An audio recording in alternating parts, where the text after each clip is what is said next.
nombre es David Mamani García y hoy les voy a mostrar un video sobre el laboratorio 2 de protecciones eléctricas, cálculo de cortocircuito según el estándar IEC y ANSI y la red de distribución de baja tensión. Bueno, acá tenemos ya cierto el circuito construido. Ahora vamos a pasar a simular cierto el flujo de carga. Bueno, acá podemos notar cierto, acá tenemos la red equivalente, cierto. Bueno, acá podemos ver que en la barra principal partimos con el voltaje al 100%. Ya podemos notar aquí, si bajamos más abajo, cierto, tenemos la barra de baja tensión. Aquí en la barra de baja tensión, cierto, tenemos un voltaje del 99.84%. Bueno, esto se debe, cierto, a que hay una pequeña caída, cierto, acá en el transformador, debido a las pérdidas que presenta esta. Bueno, si nos vamos más abajo, cierto, tenemos la barra de carga. Aquí en la barra de carga, cierto, tenemos un voltaje un poquito más bajo, de 93.43%. Bueno, esto es debido, cierto, a las pérdidas también que existe en la línea 1. Ya, después acá en la barra de carga, cierto, tenemos el motor asíncrono, cierto, la carga 1 y el banco de condensadores. Bueno, lo que podemos ver aquí también, cierto, que acá, a partir de la barra principal, cierto, tenemos un flujo de potencia de 641.3 kVA. Ya, aquí en la barra de baja tensión, cierto, tenemos un voltaje de 443.6 kVA y otro flujo, cierto, que consume esta carga 2, que es 223.5 kVA. Si nosotros sumáramos estas dos potencias, tendríamos una potencia de 666 aproximadamente. Entonces, podríamos decir que en esta barra de baja tensión, el flujo de potencia, ¿cierto?, que está en esta barra es mayor al flujo de potencia que está acá en la barra principal. A pesar, ¿cierto?, de que la fuente, por así decirlo, está en la barra principal. Bueno, esto puede deberse, ¿cierto?, al banco de condensadores que tenemos aquí. Ya que este banco, ¿cierto?, inyecta potencia reactiva. Vemos que es de 305.5 kVA reactivo, ¿cierto? Esto afecta también, ¿cierto?, al flujo de potencia. Eso se debe, ¿cierto?, a que en esta barra, ¿cierto?, tenemos como más potencia, por así decirlo, que en la barra principal. Bueno, este aumento de potencia reactiva, ¿cierto?, también afecta a las barras, ya, ¿cierto?, tratando así como de aumentar un poquito el porcentaje del voltaje. Ya. Bueno, acá podemos ver la carga, ¿cierto?, que está en la plena carga. Esta carga 2 que tiene 223.6 kVA, ¿cierto?, está consumiendo los 223, bueno, acá dice 223.5 kVA. Vemos que presentan un factor de potencia, ¿cierto?, del 89.44%. Bueno, esto tiene un factor de potencia bajo debido a la carga, ¿cierto?, inductiva que presentan estas cargas, tanto la carga 2 como la carga 1. Bueno, acá vemos que el motor asíncrono, ¿cierto?, el motor de inducción, que es grande, 250 HP, está consumiendo 214.7 kVA, un factor de potencia de 91 aproximadamente. Bueno, ahora vamos a hacer análisis del cortocircuito. Bueno, lo vamos a hacer, ¿cierto?, con la norma IEC en la barra de carga. Esto va a ser una falla trifásica. Bueno, acá podemos ver, ¿cierto?, las corrientes. O sea, la corriente de falla vendría siendo 4.89 kA. Bueno, acá, ¿cierto?, podemos ver cómo el motor de inducción, ¿cierto?, está contribuyendo a la falla. También las cargas. Vemos que la carga 1 y carga 2 contribuyen, ¿cierto?, a la falla. Bueno, esto puede deberse, ¿cierto?, a que las cargas, ¿cierto?, tienen remanencia, ¿cierto?, debido a la carga inductiva elevada que, ¿cierto?, que tiene. También el motor de inducción, y arriba de los 50 HP, ¿cierto?, se considera como fuente y obviamente, ¿cierto?, contribuye a la falla. Ahora veamos los datos, ¿cierto?, que nos entrega esta simulación. Bueno, acá tenemos el reporte. Acá tenemos alguna descripción, ¿cierto?, de las barras, de la línea, ¿cierto?, transformador. Acá tenemos de la red equivalente. Acá está, esto es lo que nos interesa, el cortocircuito. Bueno, acá podemos ver, ¿cierto?, la magnitud de la corriente, ¿cierto?, de la corriente de cortocircuito trifásico. Tenemos 4.89 kA. Esta vendría siendo una corriente simétrica RMS. Acá tenemos, ¿cierto?, el circuito monofásico. Aquí, ¿cierto?, en la fase A, obviamente voltaje 0. Y tenemos la magnitud de los voltajes de la fase B, la fase C. Y también, ¿cierto?, la corriente RMS. Bueno, y aquí, ¿cierto?, tenemos los datos de impedancia de la línea. Acá, ¿cierto?, en el cortocircuito trifásico tenemos 4.89 kA, ¿cierto? Esto vendría siendo la corriente simétrica inicial, que es la que considera, ¿cierto?, la norma IEC, ¿cierto?, del circuito y corriente RMS. Bueno, acá tenemos otras magnitudes: monofásico, bifásico a tierra. También tenemos la corriente PIC, que es 8.863 kA. Esto sería la corriente PIC. Y tenemos la corriente de ruptura, ¿cierto?, en kA igual. RMS simétrico. Cortocircuito monofásico se aparece, sería 1.44 aproximadamente en kA. Después la corriente, ¿cierto?, transiente, sería 2.43 kA. Bueno, entonces esta corriente que nos aparece acá, ¿cierto?, 4.79 kA, sería la corriente inicial simétrica, ya según la norma IEC. Ahora vamos a graficar las corrientes. Bueno, acá tenemos, ¿cierto? La corriente de falla, vemos que está a 0.1 segundo. Tenemos la corriente de cortocircuito, ¿cierto? Tendría siendo la corriente asimétrica. La corriente asimétrica, acá tendríamos, ¿cierto? La corriente RMS, pero la componente alterna. Vemos que en nuestro reporte, ¿cierto? Tuvimos una corriente RMS inicial de 4.89, casi 5 kA de RMS. Bueno, acá vemos, ¿cierto? Casi 5 kA, ¿cierto? La corriente inicial RMS. Y acá, ¿cierto? Podemos ver, ¿cierto? La corriente de falla. Y también, ¿cierto? La corriente PIC, que es de 8.86, vendría siendo acá, esta. La corriente PIC, que ocurre, ¿cierto? Aproximadamente medio siglo después. Se vendría siendo, ¿cierto? La corriente PIC.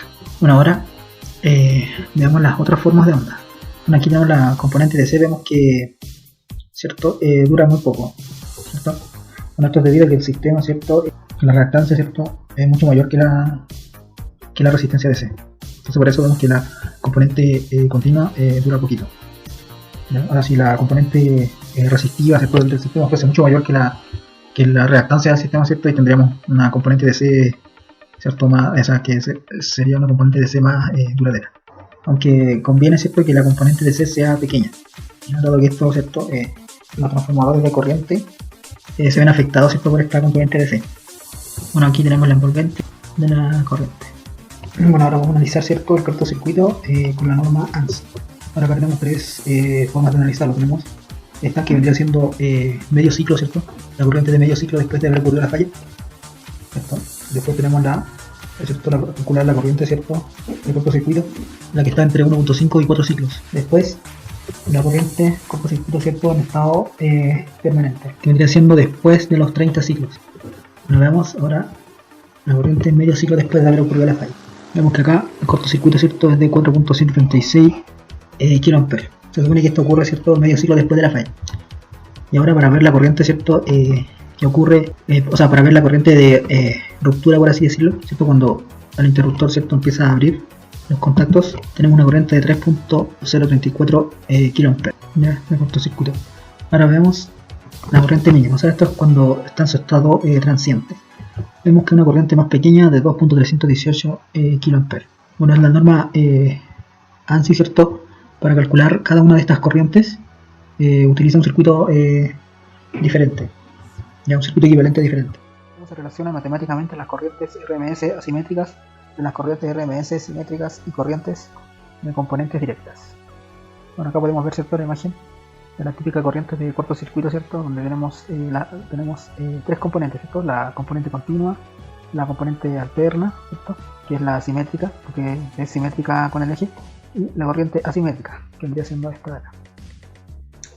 Bueno, tenemos la corriente de falla asimétrica, ¿cierto? Donde tenemos esta ecuación. Estoy recordándonos, ¿cierto? El curso de SEP 2, y tenemos esta ecuación, la cual describe la corriente de falla asimétrica. También tenemos, esta corriente de falla asimétrica, ¿cierto? Como dije, se descompone en dos corrientes. Tenemos la corriente de falla simétrica, esta es la componente alterna, que vendría siendo esta, y en la componente y otra componente que vendría siendo la componente continua, ¿cierto? Que es descrita por esta ecuación. Entonces, la suma de estas dos, ¿cierto? Nos da la corriente de falla asimétrica. Bueno, como podemos notar, la corriente de falla simétrica, ¿cierto? La que es simétrica con el eje, nos damos cuenta que es senoidal. Por lo tanto, tiene un valor RMS, por así decirlo, un valor real RMS. ¿Ya? Bueno, aquí tenemos, ¿cierto? El valor RMS de la corriente de falla asimétrica. Bueno, la corriente de falla no es senoidal si nos damos cuenta, ¿cierto? No es senoidal pura, por así decirlo, porque no es simétrica con el eje, ¿ya? ¿Cierto? Entonces, por lo que su valor RMS no está definido, ¿ya? Pero, ¿cierto? Al tratar el término exponencial, ¿cierto? Tratar el término exponencial como una constante, es posible, ¿cierto? Extender el concepto del valor RMS, ¿cierto? Para calcular el valor RMS. Vendría siendo esta de aquí. Y tendríamos, ¿cierto? El valor RMS de la corriente de falla asimétrica. Tendríamos esta ecuación. Bueno, entonces aquí tenemos las relaciones de las corrientes. Todas, ¿cierto? En función de la corriente de falla simétrica RMS. ¿Ya? Por ejemplo, la corriente de falla asimétrica sería la corriente de falla simétrica que vendría siendo esta por la raíz cuadrada, ¿cierto? De 1 más e con la ecuación que está aquí. Después tenemos la corriente de falla simétrica RMS. Tenemos la componente continua también en función de la corriente de falla RMS. Entonces ahí tenemos, ¿cierto?, las relaciones matemáticas, ¿cierto?, que se establecen. ¿Qué diferencias existen o deberían considerarse durante el cálculo de cortocircuitos según los estándares ANSI e IS? Bueno, la norma ANSI, ¿cierto?, el estándar ANSI, o sea, el estándar IS, empezamos por el IS. El estándar IS, ¿cierto?, contempla la corriente, ¿cierto?, de falla en T igual 0, o sea, aquí, al principio. ¿Ya?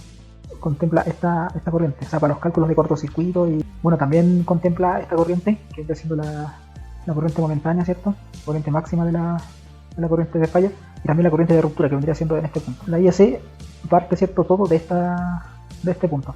¿Ya? Por ejemplo, acá tenemos la envolvente de los valores máximos. Entonces, esta es la envolvente, ¿ya? Entonces podríamos interpretar, ¿cierto?, que en T igual 0, ya como esta ecuación describe, ¿cierto?, la envolvente de esta señal. En T igual 0 tendríamos E igual a 0, es 1, 1 más 1, 2, y tendríamos 2 por raíz de 2 por la corriente simétrica de cortocircuito, que sería esta de acá. 2 veces la raíz de 2 de la corriente simétrica de cortocircuito. Entonces de esa forma podríamos interpretar la corriente, ¿cierto?, o sea, la corriente que usa la norma IS, ¿cierto?, para todos sus cálculos. ¿Ya? En cuanto a la norma ANSI, ¿cierto?, esta contempla la corriente, ¿cierto?, medio ciclo después de ocurrida la falla, o sea, este punto. Este punto es la que contempla la norma IS. ¿Ya? La norma IS, ¿cierto?, ocupa 3 tipos de circuito equivalente. El primer circuito equivalente, ¿cierto?, que vendría siendo las reactancias subtransientes. Estos serían de este punto. Después, para calcular la otra corriente, ¿cierto?, que vendría siendo la transiente, ¿cierto?, ocuparía otro tipo de circuito equivalente. Y para la corriente permanente también ocuparía otro circuito equivalente. Entonces, eso podríamos decir que serían como las diferencias entre estos tipos de normas. Es la corriente envolvente durante una falla asimétrica. Bueno, acá, como podemos ver, ¿cierto?, esta vendría siendo la envolvente, ¿ya? Pero acá tenemos la ecuación que la describe, ¿cierto?, que vendría siendo esta. Aunque también esta la podríamos expresar, ¿cierto?, en términos de ciclos. ¿Ya? Si hiciéramos el T, ¿cierto?, igual, en vez de expresarla en tiempo, la expresamos en ciclos, número de ciclos. Bueno, aquí tendríamos la ecuación que la expresa en ciclos.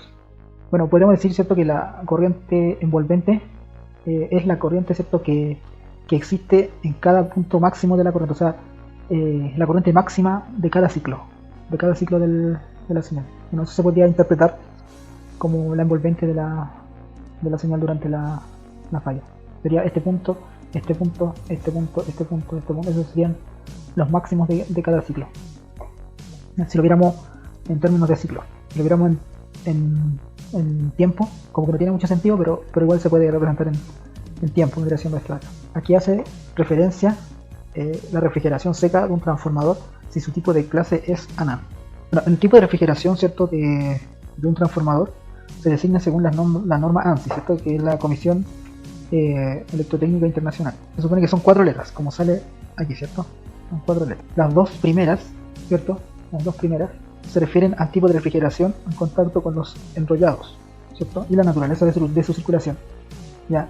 Y las otras 2 letras, que vendrán siendo estas dos, se refiere al refrigerante en contacto con el sistema de refrigeración exterior y a su modo de circulación. Bueno, en resumen, estas dos letras tienen que ver con precisamente con el refrigerante que está en los enrollados del transformador. O sea, por ejemplo, acá tenemos una tabla.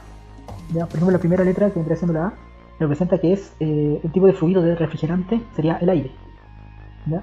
Y la segunda, ¿cómo es ese fluido? ¿Cómo es? Si es natural o forzada. En este caso es N, por lo tanto es natural. No es un tipo de refrigeración forzada, por así decirlo. Bueno, eso en cuanto a los enrollados, ¿cierto?, del transformador. Y las otras 2 letras representan cómo está, ¿cierto?, el refrigerante. ¿Ya? Por ejemplo, A es aire, entonces el refrigerante vendría siendo el aire, ¿ya? Y el N, cómo es el tipo de circulación de ese refrigerante. En este caso es natural, ¿cierto?, porque tiene un N, sería tipo de circulación natural. O sea, no tiene ningún tipo de refrigeración forzada, es como que se refrigera en el ambiente, por así decirlo. Y acá tenemos un ejemplo de ese tipo de transformador, ¿cierto?, que tiene de la clase ANA. ¿Cómo pueden reducirse las grandes corrientes desarrolladas durante el arranque del motor de inducción? Bueno, cuando los motores de inducción, ¿cierto?, son muy grandes, de gran potencia, hay varias formas de de reducir, ¿cierto?, sus corrientes de arranque. Por ejemplo, acá tenemos el partidor suave, ¿cierto?, que va variando el voltaje de del motor, ¿cierto?, variando el voltaje. También tenemos acá la típica, ¿cierto?, la conexión estrella-triángulo, ¿cierto? Parte en estrella el motor y después pasa a triángulo, pasa a la conexión delta, ¿ya? Esto también es por variación de voltaje. Primero empieza con un cierto voltaje y en estrella, ¿cierto?, y después en delta otro cierto voltaje más elevado.